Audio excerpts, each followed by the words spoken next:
I have $1 million question for you. Not that I'm rich. If I had the $1 million, I wouldn't be just teaching AI. I would have my own AI company. But just think about it this way. I'm trying to give away $1 million. What is the relationship between AI and network? What's something common between AI and networking? One word to make it easy. And it starts with a D. Yep, you got it right. Data. Well, data, the fundamental principle in AI workflow is actually data. AI systems get better by being exposed to lots and lots of information, finding patterns and connections that people might overlook. Then allow me to take you into this journey in the next few minutes to explore some facts about this so-called data. Starting from how the data is being prepared and processed all the way until it gets transmitted from one device to another in an AI data center. Let's just imagine that we have a bunch of servers here or compute nodes that are willing to communicate a bunch of data amongst one another. So what are the hardware involved? So the different hardware that you might know about in the compute node, like the CPU, the memory, the operating system.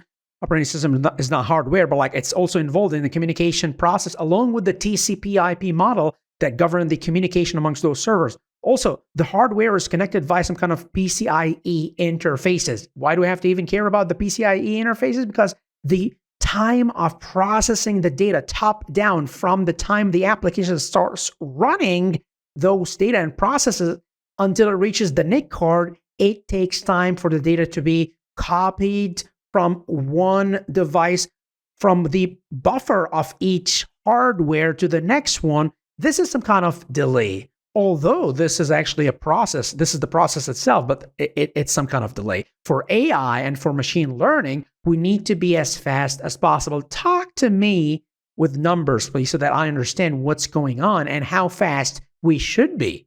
The maximum bidirectional bandwidth of PCIe version 6 is only 128 gigabyte per second. Yes, gigabyte per second in each direction in a 16-lane configuration. While this may sound decent, the discrepancy becomes significant when considering that memory bandwidth on AI accelerator cards, if you had any of those cards in any of your compute nodes, it often reaches 3 terabytes per second. Look at that, 128 gigabyte per second versus 3 terabyte per second for AI and machine learning. That's huge. Moreover, the processing and buffer delays that can happen when a compute node needs to send data across the network. You have to add all of this. You have to take this all into consideration. An application also needs to go through the buffers using the socket API in the user space. In the kernel, the data path includes the TCP/IP stack all the way down to the device driver and eventually the network fabric. All these steps require CPU cycles for processing.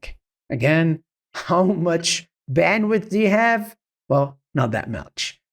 Can we skip some of those processes if that could be a solution?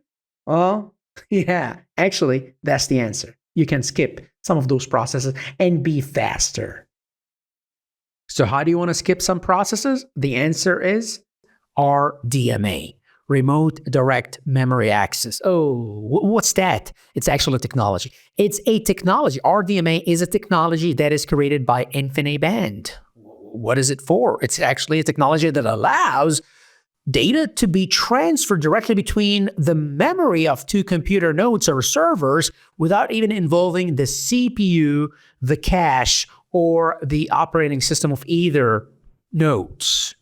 So what is going to take the place of the CPU? Well, you guessed it, it's going to be the GPU. Okay, well, in the end, what's going to be the result?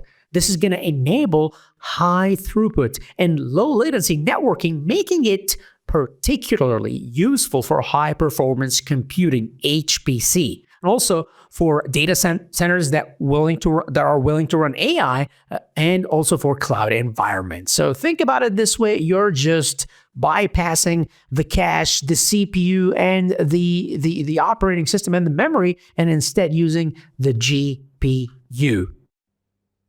And if you wanted to compare the traditional data processing versus the RDMA architecture, look at the left side here. We have a traditional network. So the data is going to be processed through the buffer, and we have the sockets, APIs. The TCP/IP model is governing the communication, the network interface card, the kernel. Again, I'm not going to repeat myself, but then look at what RDMA operations are going to guarantee. They're going to bypass all those different hardware pieces and instead use the GPU.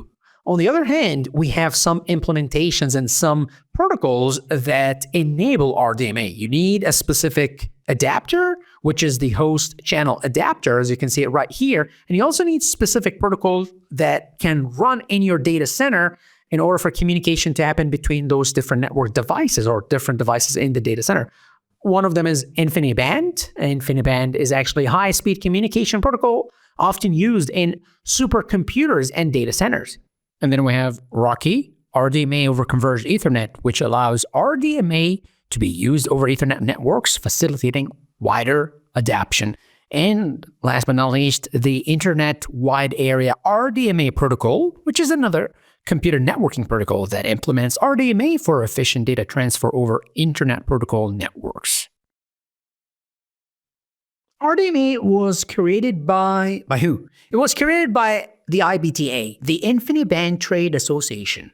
And what the IBTA had to do, they wanted to make sure that when they created their newborn RDMA, they wanted to make sure that it has its own standards and its own native architecture with its completely different and unique stack, which is going to be completely different from all the other competing stacks out there. We're talking here about the TCP/IP stack. So they wanted to create something very unique and something very different. So they created their stack with 4 layers, and they wanted to make sure that it looks different. So the 4 layers are, as you can see them right here, we have the application layer on top. Oh, that's pretty much similar to TCP/IP, isn't it? No, it's not. Actually, it's just one layer which is similar over here, which is the application layer that supports all the applications that are being used. But then look at the next layer down there, the API, the application programming interface, which allows an application to use RDMA through the RDMA message service, which is the next stack. The RDMA message service is a software that provides access to the RDMA hardware. And we also have the RDMA